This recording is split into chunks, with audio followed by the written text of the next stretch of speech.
Now we are out here in what seems like the dead of winter, literally the dead of winter. It was minus 40 to start the day today. We've had extremely cold temperatures lately, and to show the extremities of the upper Midwest, everyone in whatever state says it's just like Wisconsin weather or Michigan weather or Minnesota.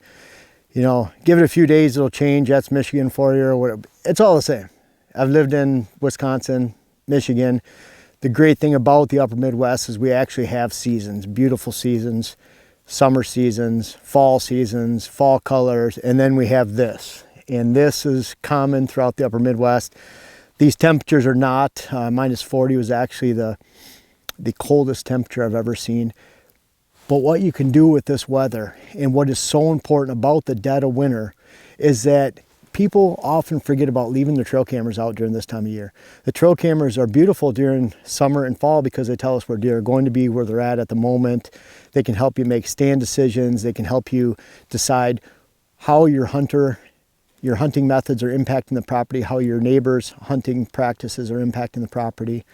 And what I love about this time of year is that I do not stop the trail cameras just because it's in the dead of winter and just because it's cold. In fact, we walked up to our Exodus trail cameras right now, and it was minus 40 this morning. They're still getting video of us coming into this location, and they're working all winter long, and that's the make of a quality trail camera. All that being said, this is a great time to continue to define and get to know how the deer move through exact locations on your property.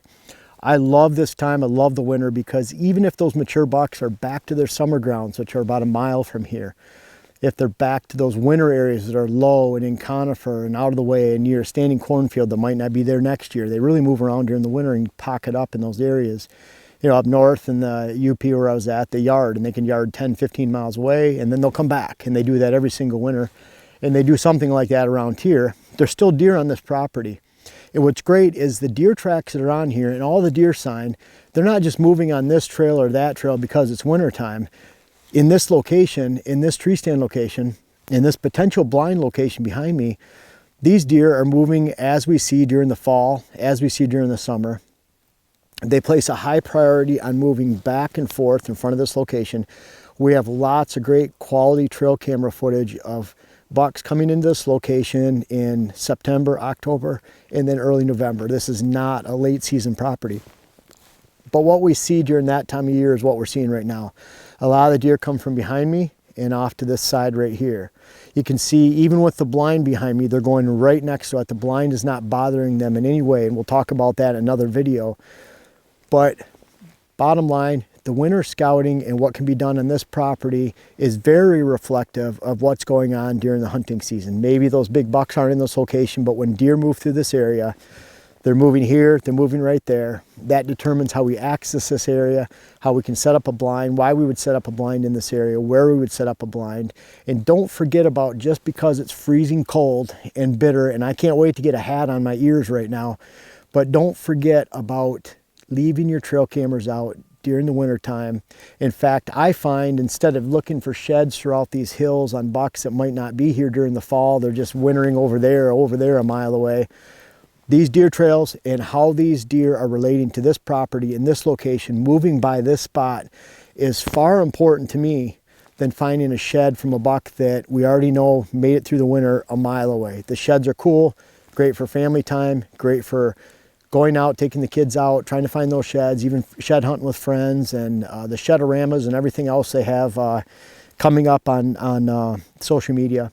Great time to be out in the woods and scouting, but I'd prefer to stick and really define how the deer move specifically on my property, on the properties that I hunt. I really don't care where those deer are in the wintertime. It's great to get to know winter cover. It's great to scout that winter cover, maybe even look for some sheds, but if you're a person like me and has limited time, I want to see exactly how the deer are moving continually on the properties that I hunt. This property right here only has 8 acres of cover. It's a 40-acre parcel. So I want to get to know every square inch. I want to get to know how the deer move through so that when I place blinds, when I place stands, I am not out of range of that mature buck that's walking through. Even someone like me, I like to shoot mature bucks. I usually shoot 1 or 2 every year. And I only get to see 3 or 4 or 5 within bow range. It's not like I'm getting opportunities every single day because I don't have a lot of cover to work with and a lot of land. So I have to intimately get to know the small parcels that I hunt, leaving a trail camera outside all winter long, even in these frigid temps, will tell you a lot about how the deer move through your land. Even if those bucks aren't there at that particular time, we have a camera up here, camera back here, another camera over here. I have 16 trail cameras out on 3 properties right now, and we try to keep them going all winter long because I really want to micromanage those movements of the deer and how they relate to my tree stands, and that plays big dividends in the fall. Dead of winter, it's freezing cold right now. I believe it is minus 17, but it's a warm minus 17. I can tell you that. It's dry. There's no wind.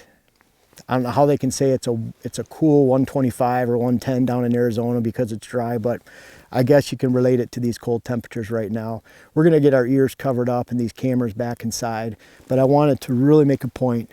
You can never follow and scout the precision movements on small parcels, and don't forget about the winter time for leaving your cameras out and for that winter scouting, and maybe spend more time on your stand locations, how the deer relate to your property and the movements, than even shed hunting a mile or 2 away. Not to say shed hunting is not a great time, but I'd make sure I covered these holes in the bucket first of deer movement, and especially this time for winter scouting precision whitetail buck movements.